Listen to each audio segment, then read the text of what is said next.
Morning বন্ধু, কেমন আছো তোমরা সবাই? আমি ভালো আছি। এখন বাজে সকাল কটা বলবো, প্রায় 9:30 ঘরে কাটা ঢুকে গেছে। আজকে উঠেছি একটু দেরি করে, সকালে বিশেষ কিছু কাজ ছিল না, ওই জন্য উঠিনি, একটু দেরি করে উঠেছি। পুজো টুজো করলাম। অনেক দিন যাবত যেহেতু ঠাকুর জল পাইনি, ঠাকুরের থালা বাসনগুলো ভালো করে মেজে ঠাকুরকে পুজো দিলাম, দিয়ে এইবারে চা করব। সকালে পিসিকে চা দিয়ে দিয়েছি, তখন আমার বর ঘুম থেকে ওঠেনি বলে তাকে দিইনি, আমিও খাইনি। এইবারে আমি খাবো, আমার কর্তামশাইকে দেবো আর আমার ছেলেকে খাওয়াবো। চলো তাহলে খাইয়ে টাইয়ে নিই, পরে আসছি। তোমাদের দাদা আবার যাবে ওরও সেই বন্ধুটার বাড়ি, একবার বললে একটু দেখা করে আসি গিয়ে। বললাম হ্যাঁ যাও। তো যাবে, বললাম তাহলে আমি কাজগুলো একটু গুছিয়ে নিই, ও যতক্ষণ আছে ততক্ষণ কাজগুলো গুছিয়ে নিই, আসছি তারপরে কিছুক্ষণ পরে। তো চলে এসছি বন্ধুরা সেই সন্ধ্যাবেলায়। এখন তোমার কটা বাজে? 7:30 বাজেনি, 7:15 মতন বাজে। আমি সকাল থেকে একদম সময় পাইনি গো আসার তোমাদের কাছে। আমি সেই সকালে ইন্ট্রো দিয়ে তারপর আর মানে একদম সুযোগ পেলাম না যে তোমাদের কাছে একবার আসি, এসে তোমাদের সাথে একটু কথা বলি। যেহেতু আমার হাজব্যান্ড আজকে গিয়েছিল ওই তার বন্ধুর বাড়ি, সকালেই বললাম ওনার ওই জেঠুর আজকে কাজ ছিল, ছাদ্য শান্তি ছিল। তো সেই জন্য তো অনেক সময় আমি আমার ছেলেকে হয়তো ওই বেঁধে টেঁধে বা ও একটু কি ওকে সামলে নিয়ে আমি অনেক সময় ক্যামেরা হাতে ধরে কথা বলি বা কাজ করি, কিন্তু আজকে একদম সময় পাইনি। সবটাই না এই তাড়াহুড়ো তাড়াহুড়ো করে। এই জল তোলা হয় ধরো আমাদের 1:30টায়, এই সরি 1টায়। আজকে 12টা থেকেই সব জল তোলার হুজুগ হয়ে গেছে, কেননা তোমার দাদা থাকবে না। এবার জলটা তুলবো, ছেলেকে নিয়ে আমি জল তুলতে পারবো না। তারপরে রান্না করলাম, কেন ছেলেকে রেখে তো রান্না বান্না করতে পারবো না।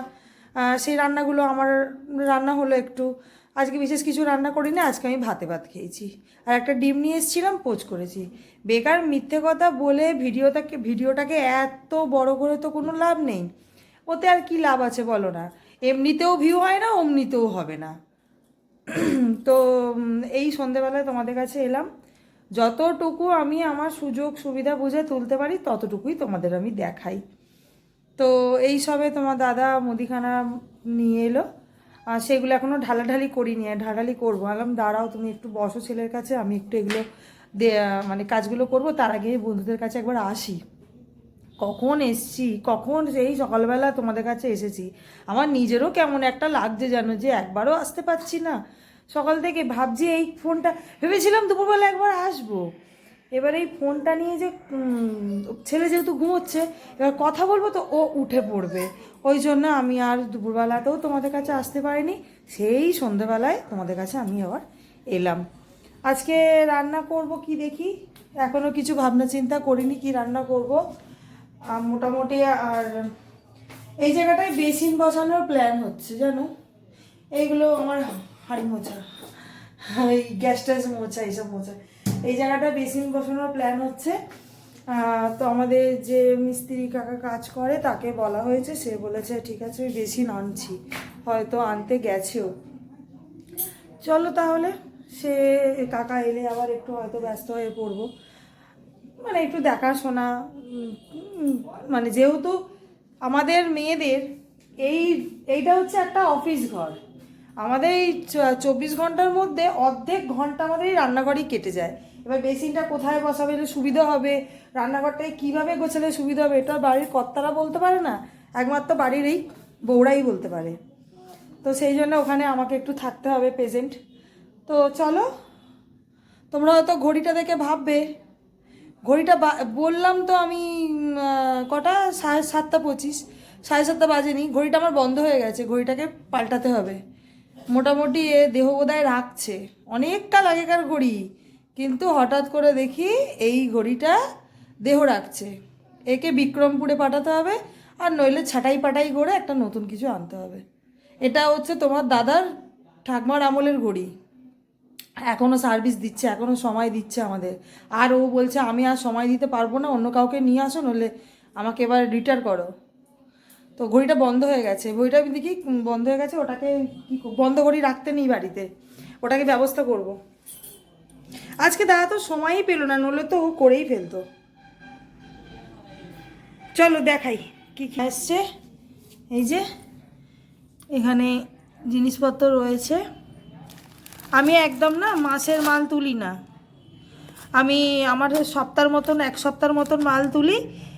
মানে এইসব জিনিস মানে মাস কাবার সপ্তাহের যে মুদিখানা টুদিখানা লাগে সেগুলো আমি এক সপ্তাহের মতন তুলি, আবার আমি করে দিই। আবার আমার পরের মানে এমনি হপ্তাহে হপ্তাহে মাল তুলি, কারণ এতে আমার ওই রাখারও সুবিধা হয়। আর এক মাসের মাল তুললে কোথায় কি রাখছি না রাখছি মোটে কিছু বুঝতে পারি না, খুঁজে পাই না। আমার এই সপ্তাহের মালটাই আমার সুবিধা হয়, আমি সপ্তাহে তুলি। আর সবথেকে বড় কথা, আমার বাড়ির লাগোয়া দোকান, মানে সারাদিনে যদি 50 বারও যাই কেউ বিরক্ত বোধ হবে না। যাকে মালগুলো তাহলে ঢালাঢালি করে বলি তোমাদের কাছে, তারপরে আসছি। তো চলে এসেছি আবার তোমাদের কাছে, যতটুকু পারছি ততটুকু দেখাচ্ছি। এক হাতে সব কিছু সামলে সবসময় ক্যামেরা হাতে নিয়ে ঘোরা ঠিক পাচ্ছি না, তো যতটুকু সম্ভব তোমাদের সঙ্গে অবশ্যই শেয়ার করছি। আমি আমার ছেলের একটা জামা কিনেছি, এটা অনলাইন থেকে এসছে। এই জামাটা এর আগের দিন একটা জামা দেখিয়েছিলাম, ওটা ওর বাবা দিয়েছে। আর এইটা আমি অনলাইন থেকে অর্ডার করেছি। কি লেখা আছে? টাইগার। এই যে এটা হচ্ছে প্যান্ট, আর এই হচ্ছে জামা। কালারটা তোমরা কীরকম ফোনে আসছে জানি না, কালারটা অরেঞ্জ কালার। এই কিনেছি ফুল হাতা, যেহেতু বললাম বেড়াতে যাব তারই একটু শপিং বপিং চলছে। তাহলে চলো, আমার বকবকটা আমি এখানেই শেষ করলাম। তো কেমন লাগলো তোমাদের সারাদিনের ভিডিওটা আমাকে একটু প্লিজ কমেন্ট করে জানিয়ে দিও। চ্যানেলে নতুন হয়ে থাকলে প্লিজ সাবস্ক্রাইব করে আমার পাশে থেকো।